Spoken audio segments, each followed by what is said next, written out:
Welcome to the show. This is a show called Circumcision. It's all about how I had to be circumcised at the start of this year. I originally wanted to call the show From the Hood, right? Either that or Dave Chawner, now a little bit less of a prick. You have to flyer people in Edinburgh. I quite enjoy that. I quite enjoy flying people. Had to go up to a guy sort of 2 days ago now, and I'm like, "Hi mate, so doing a show. It's 9:15. It's called Circumcision." And he looked at me and went, "Is it a live circumcision?" So I couldn't point out, "Yes, dickhead, I am going to be circumcised above a pub for your enjoyment for free, 25 days in a row." That is exactly what's happened. And I do quite enjoy sort of going up to people and chatting to them, because I'm honoured and privileged enough, this is my job. But on off days, like Mondays and Tuesdays, not really that much comedy. So my agent kind of set me up with doing pub quizzes on those kind of days. And I love pub quizzes. You get some amazing answers. I once had to ask a team who played 007 in Tomorrow Never Dies. One team answered James Bond. Right? It's actually accurate. Yeah. Great. You have a picture round as well. I had to ask, can you name the person in picture number 7? And one team just answered, "Yes, we can." My favourite one, though, but my personal best, is I had to ask, this was quite a while ago now, can you name a baby swan? And one team answered an egg. Which I think that's good. So yeah, and it kind of like the sort of, it's a nice intro to the show, because a while ago now I was booked to do this pub quiz in quite a touristy area, and as part of that you have to go up to people, let them know what's going on. And I went up to this one woman and I said, "Hi my sweet, just to let you know, we're doing a pub quiz downstairs." And she looked at me and she went, "What is pub quiz?" And it's really hard to explain the concept of a pub quiz without using the words pub or quiz, right? I don't really know what to say, and I just said the first thing that came to my mind, which happened to be, it's where you go downstairs and I question you for 2 hours, right? She just looked at me and she went, "I have visa!" Like that. Obviously we all know me, she does. And I kind of like, it acted as quite a nice tip-off point to show that how rubbish I am with girls. I've only ever really had 3 girlfriends in my life. I lost my virginity incredibly late, and I've always been quite sexually sort of nervous. Like as a teenager, I don't remember sex education. And I didn't really learn about it in the sort of normal way. And like, as most teens do now, like I'd seen blue movies, right, like Avatar, and they don't, like, because I am of the generation that is the first generation that has mass media, easy to reach free pornography, and that's demonstrative of the society we're building. And by which I mean that porn is not representative of real life, and we're teaching kids like that. We need more realistic porn, sort of things like Gone in 60 Seconds, right? And Toy Story. His name is Woody, right? And the title track is "You Got a Friend in Me." I will ruin your childhood one film at a time. But so I kind of like was sort of thinking about that, and this time last year was the first time I'd ever sort of it really kind of started to get to me that I hadn't really had a girlfriend. So I decided to do something about it, and I went speed dating. Now personally I love speed dating because you get sort of 2 minutes to meet people and you move on 2 minutes, and I think it's a great way to meet some really lovely people. The day I went, everyone was really enjoying it, which was really nice, apart from this one woman who had like a right face on, right? And I said, "Sorry, if you don't mind me saying, you don't seem to be enjoying this." And she went, "This is shit." Was that a good start? And I said, "Well, why? Why is this shit?" And she said, "People only say what their name is, what they do, and where they come from." And I said, "Well, that's a very good point. And to me, those are just facts. I'm genuinely here to try and find someone, so I want to know if we're compatible, if we're a match. I don't care about facts. I want to know about who you really are. So, for example, if you were a cake, what sort of cake would you be, right?" I thought that was quite a nice, kind of cutesy question. And she looked at me and she went, "A wedding cake." The only way that could have been worse is if she'd have said urinal cake, right? And I didn't really know, well, what do you say to that? So I said, "Get your wedding dress, you've pulled." And we started dating.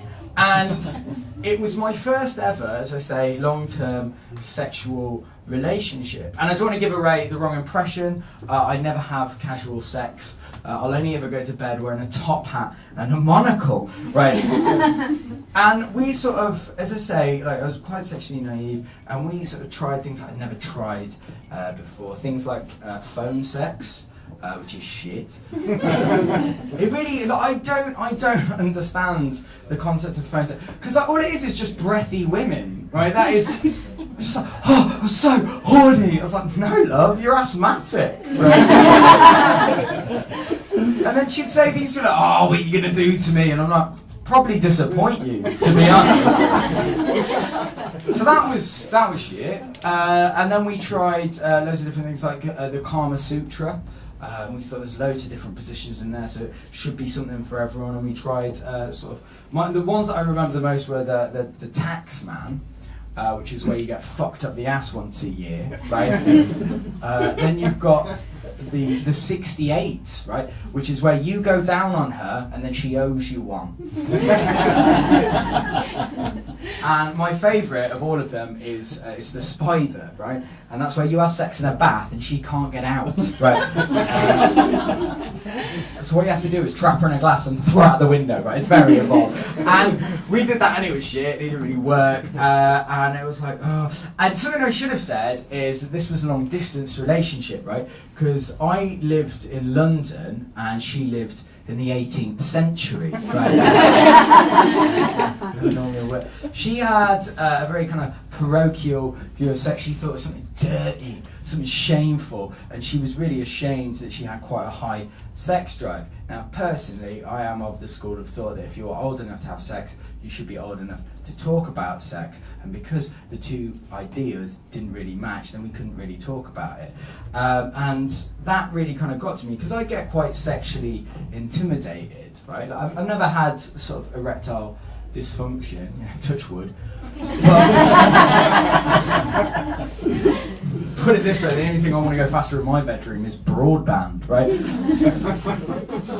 And something happened last year that amazed the media in a very banal Daily Mail way. But the 50 Shades of Grey came out and everyone was like, oh my god, a film like for women about women enjoy sex. Oh my god! And it's always happened, like, even back to like Lady Chatterley's Lover, people are like, oh my god, women enjoy sex as well, isn't that crazy? And it really annoys me with all that, because of course women enjoy sex, and like there was so much red top media. I remember one headline that said 50 Shades of Grey breaks box office records, and then underneath that it said scientists predict wettest year on record, right? Cause and effect, right? And I thought that, like, with that coming out, I thought it'd be quite a nice way for me to sort of open the conversation of sex and sort of make it a little bit easier and a bit more palatable to sort of talk about it. But I knew if she knew what the film was about, she wouldn't go along, right? So I told her that 50 Shades of Grey was a film all about the demise of the red squirrel, right? And she went along and she was well disappointed, right? And afterwards, the only thing that she said to me was, I would quite like to try that. And so I kind of went home and I ordered a BDSM, like a starter kit. I got it on Amazon, right? It was really cheap because it had been like used. I thought, fuck it, and I ordered this. Now I didn't realise that my delivery address was the same as my billing address, so that got delivered to my parents' house. Right? I had to ring up my dad. I said, yeah, have I received a package? He went, yeah, you start in a prison. Right? So that didn't work either. And we kind of had to try other things. And it all kind of happened when she was performing the first act of kind of oral love that I ever had sort of performed on me. And it was so painful that I flinched and I threw her off the bed, right? Which led to the new position of the flying fox. Right? And because she wouldn't talk about sex because she was ashamed about sex and she thought it was something dirty, I couldn't find out whether that was normal or not.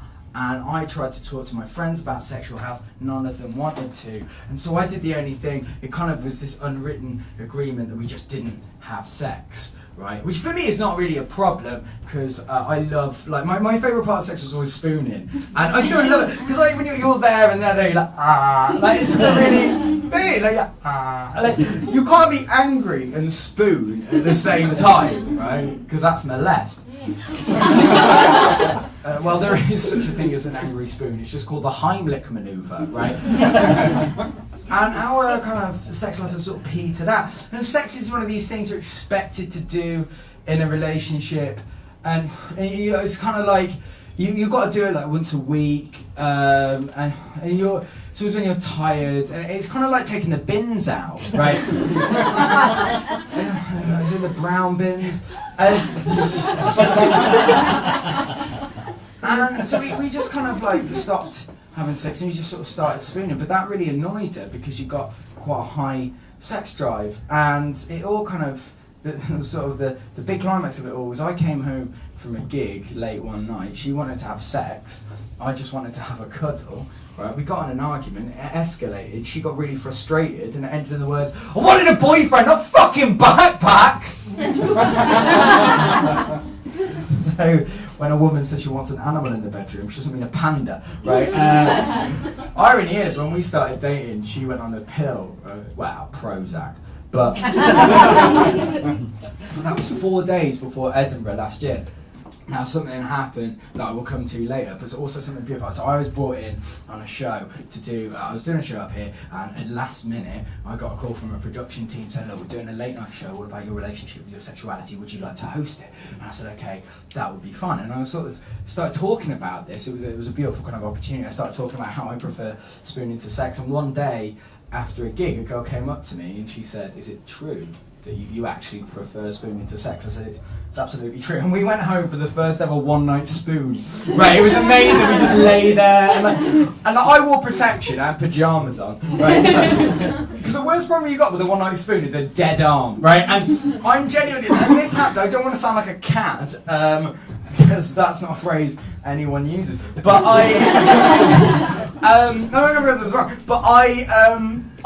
during the duration of Edinburgh last year, I had 6 one-night spoons, right? And it was nothing sexual, we just lay there, and it was amazing. And I kind of heard all of these girls' stories, and like blokes started coming up to me saying, you know what, I actually prefer spooning to sex, but I can't really say anything. It's because of the like, masculinity thing. And like, yeah, so I'm sort of right in the first ever world's first ever kind of karma spoon trap, right? And so you've got all the different positions. You've got like the ones where, you know, when you're facing each other and your arms and legs are entwined, and I've called that the virgin media, right? And the reason is because once you get locked in that bastard, you can't fucking get out, right? Then you've also got one where you spoon someone who's got dandruff, and you get a little flake on top. It's called the 99. I should have explained that before. The joke would have worked, wouldn't it? My favourite, the easiest, stick with it guys, the easiest that you've got is the politician, right? And that's where you both just lie, right? And so this was all kind of going on, and I was doing this show, and I originally came up here because last year, and again this year, I'm doing a show all about mental health, because I don't think we have a very good attitude with mental health in the UK. In the UK, anything we don't like, we tend to sort of box it up and ship it off, which is how we created Australia, right? And I think like we do have about it, like anything that we don't like, you know, less than 100 years ago, you used to be able to pay to watch the mentally ill, right? And obviously we don't do that anymore because they perform for free on the free festival. That's not even a joke. You go out there, it's like a bric-a-brac of broken humans, right? It's like, Daddy didn't love me, get on stage! So you just different types of, and the show was all about how I have anorexia. So for the past sort of 10 years I've been on and off, I've had anorexia. And you know, everyone needs a hobby, and feel that change in mood. That was like the collective arsehole tightening like an elastic band. It is okay. I'm not going to take the piss out of anorexia. It's something I about. I realise the seriousness of it, but at the same time, it is something that I refuse to apologise for. I didn't choose to have a mental illness, and I don't want people to change how they are around me because of my mental health. You know, I still am a person. But like, if you saw me in the street, you're not going to think, "What, alpha male," right? much more likely to think, oh, vegetarian, right? You would be right. I've been veggie for a while now, and there are like certain things that I miss, like respect. But I wanted to kind of use comedy because like anorexia was a big problem. It's affected people like Kelly Clarkson, Lily Allen, Victoria Beckham. It's a huge problem. It's responsible for a lot of shit music, right? And I said to my housemate, do you know any famous male anorexics? He just looked at me and went, Gandhi?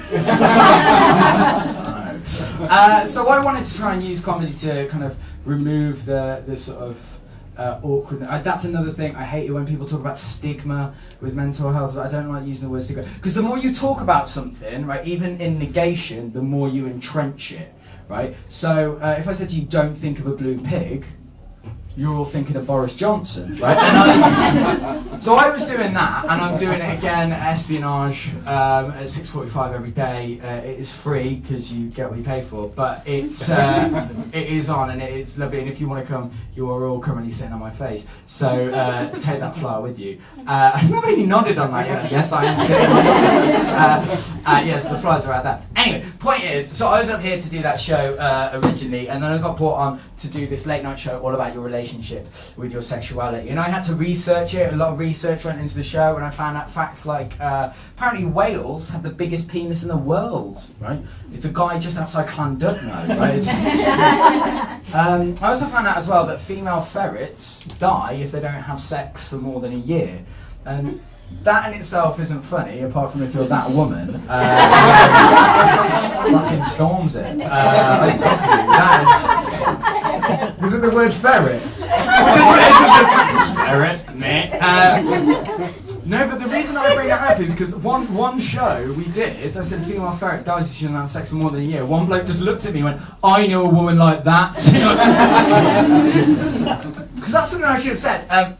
One of the things when I was brought in by the production team, I said, you know what, this is actually quite a unique opportunity to canvass public opinion and get people talking openly about sex in a mature way, but using comedy to make that more sort of educational but fun at the same time. And the one thing that we found is that people are so uncomfortable talking about sex, their sexual history, sexuality. So we had to smash a lot of bottles and we had to create a kind of way for people to feel comfortable, and we sort of thought how, because I didn't want any hostility in the room, I didn't want people to feel uncomfortable or like they had to share, but nobody was. So we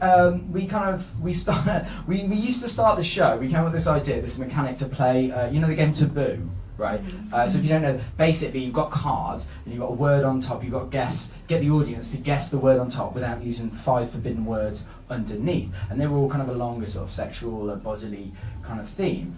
And the first day that we did this, a woman came up to us and she said, I've got a 9 and a 10-year-old, is this show applicable? Right. Now this was a late night show starting at 11:30 at night. What about your relationship with your sexuality? Right? What the fuck do you think? Right? But more bums on seats means more cash. So we went, get in! Right? They sat on the front row. Right? The first performer stood up and went, like, took the cards and went, right, time, go. And she went, it's another name for a female's lady part. 60 people in unison went, cunt! Our entire front row, right, we're leaving. And even that is something that's interested. I won't say it again because I know people are quite sensitive to the C word, but etymologically the C word is better than the word vagina. But yeah, it's something that is decried. Vagina comes from the French and it means sword sheath.